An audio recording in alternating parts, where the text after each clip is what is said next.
Hey everyone, good morning. कैसे हैं आप सब? आई होप आप लोग बहुत अच्छे होंगे, मज़े में होंगे और आपकी तैयारी भी बहुत अच्छी चल रही होगी।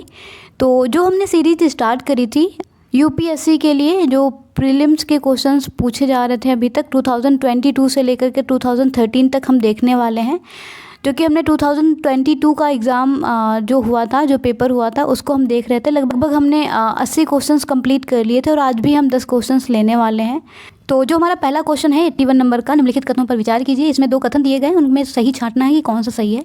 तो उच्च मेघ मुख्यतः सौर विकिरण को परिवर्तित कर भूपृष्ठ को ठंडा करते हैं। जो दूसरा है, भूपृष्ठ से उत्सर्जित होने वाली अवरक्त विकिरणों का निम्न मेघ में उच्च अवशोषण होता है और इससे तापन प्रभाव होता है। तो ये दोनों ऑप्शन सही हैं, तो इसलिए जो हमारा सही आंसर हो गया वो हमारा सी ऑप्शन सही है। तो अगला जो क्वेश्चन है 82 नंबर का, निम्नलिखित कथनों पर विचार कीजिए।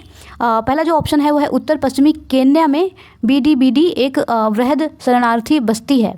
जो दूसरा है, दक्षिण सूडान गृह युद्ध से पलायन किए हुए कुछ लोग बीडी में रहते हैं। और जो तीसरा ऑप्शन है वो है सोमालिया के गृह युद्ध से पलायन किए हुए कुछ लोग केन्या के ददाब शरणार्थी संकुल में रहते हैं।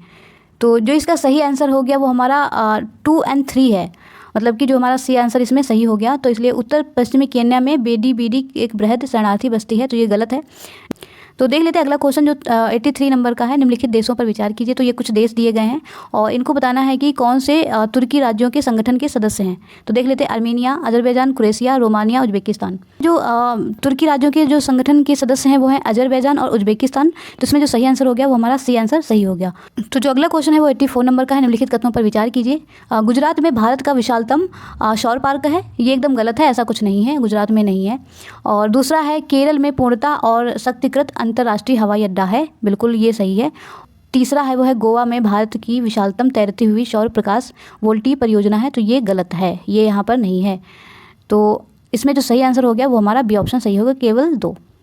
तो अगला जो क्वेश्चन है 85 नंबर का है, समुद्री कानून पर संयुक्त राष्ट्र अभिसमय यूनाइटेड नेशंस कन्वेंशन के संदर्भ में निम्नलिखित कथनों पर विचार कीजिए। जो पहला ऑप्शन है वो है किसी तटीय राज्य को अपने प्रादेशिक समुद्र की चौड़ाई को आधार रेखा से मापित 12 समुद्री मील से अनधिक सीमा तक अभिसमय के अनुरूप सुस्थापित करने का अधिकार है। तो ये पहला ऑप्शन कहीं ना कहीं सही है। और जो दूसरा ऑप्शन है वो है सभी राज्यों के, चाहे वे तटीय हो या भूबद्ध भाग के हों, जहाज़ों को प्रादेशिक समुद्र से होकर बिना रोक टोक यात्रा का अधिकार होता है। तो ये भी एकदम सही है। जो तीसरा है वो है अनन्य आर्थिक क्षेत्र का विस्तार उस आधार रेखा से 200 समुद्री मील से अधिक नहीं होगा जहाँ से प्रादेशिक समुद्र की चौड़ाई मापी जाती है। बिल्कुल सही ऑप्शन है ये वाला, क्योंकि पहले 12 रहता है, उसके बाद फिर 12 रहता है, उसके बाद 200 तक ही जाता है। तो आप इसको देख सकते हैं ऐसे। आप जब जियोग्राफी पढ़ेंगे तो उसमें आपको ये चीज़ें समझ में आएंगी। तो इसमें जो ऑप्शन होंगे सही वो हमारे तीनों ऑप्शन सही होंगे। तो इसमें जो सही आंसर हो गया वो हमारा डी ऑप्शन सही है। तो जो अगला क्वेश्चन है 86 नंबर का, तो वो देख लेते हैं। जो निम्नलिखित कथनों में कौन सा एक कभी कभी समाचारों में उल्लिखित सेंकाकू द्वीप विवाद को सर्वोत्तम रूप से प्रतिबिंबित करता है। तो कौन सा है जो सेंकाकू द्वीप से रिलेटेड है, मतलब विवाद उसमें चल रहा है, तो कौन सा है इसमें सही ऑप्शन बताना है। तो जो इसका पहला ऑप्शन है वो है हमारा, आमतौर पर यह माना जाता है कि वे दक्षिणी चीन सागर के आसपास किसी देश द्वारा निर्मित कृत्रिम द्वीप हैं। तो ये नहीं है, गलत है। चीन और जापान के बीच पूर्वी चीन सागर में इन द्वीपों के विषय में समुद्री विवाद होता रहता है। बिल्कुल सही है, चीन और जापान के बीच में है, पूर्वी चीन सागर में, जहाँ पर चीन और जापान के बीच में विवाद होता रहता है। तो अगला भी ऑप्शन हम देख लेते हैं, क्योंकि कभी कभी होता है कि ऐसे हमें लगता है सही है पर कभी कभी गलत हो जाता है। तो इसलिए हमें सारे ऑप्शन पढ़ने चाहिए और ध्यान से पढ़ने चाहिए। तो अगला जो ऑप्शन है वो है कि वहाँ ताइवान को अपनी रक्षा क्षमताओं को बढ़ाने में मदद करने के लिए एक स्थायी अमेरिकी सैन्य अड्डा स्थापित किया गया है। तो ऐसा नहीं है, तो ये गलत हो गया। और जो फोर्थ हमारा है स्टेटमेंट वो है, यद्यपि अंतर्राष्ट्रीय न्यायालय ने उन्हें अस्वामिक भूमि घोषित किया है तथापि कुछ दक्षिण पूर्वी एशियाई देश उन पर दावा करते हैं। तो ये भी गलत है। सही आंसर हो गया वो हमारा बी ऑप्शन सही है। तो अगला जो क्वेश्चन है वो है 87 नंबर का, निम्नलिखित युग्मों पर विचार कीजिए। तो इसमें कुछ देश हैं और समाचारों में कुछ महत्वपूर्ण कारण रहे हैं, तो उनके बारे में बताना है। तो इसलिए जो पहला देश इसमें है चाड, उसमें बताना है कि चीन द्वारा स्थायी सैन्य बेस की स्थापना। तो ये गलत है, ऐसा कुछ नहीं है। चाड में गिनी है, सेना द्वारा संविधान और सरकार का निलंबन, तो ये भी गलत है।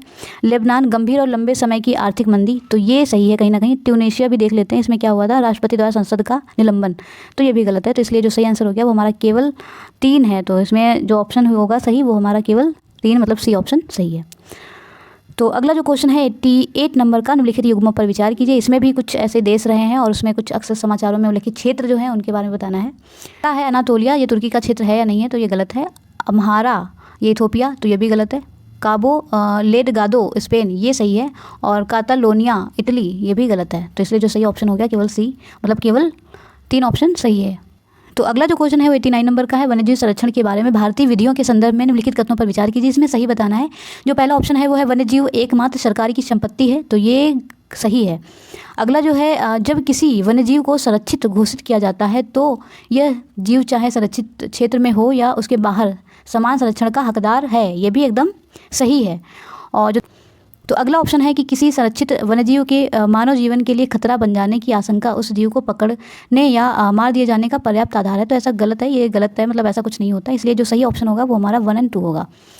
तो अगला जो क्वेश्चन है वो हमारा लास्ट क्वेश्चन है इस दिन का, 90। निम्नलिखित में से किस एक जीव की कुछ प्रजातियां कवकों के कृषकों के रूप में जानी जाती हैं। तो कवकों के कृषकों के रूप में कौन सी एक ऐसी प्रजाति है जिसको जाना जाता है, वो होती है चींटी। तो ये हो गया आज के 10 क्वेश्चंस। आई होप आपको ये वीडियो अच्छा लगा होगा। अगर आपको वीडियो अच्छा लगा है तो आप जरूर इसको लाइक करें, सब्सक्राइब करें और शेयर करें। तो चलिए मिलते हैं अगले वीडियो में, तब तक के लिए पढ़ते रहिए। Thank you, bye bye.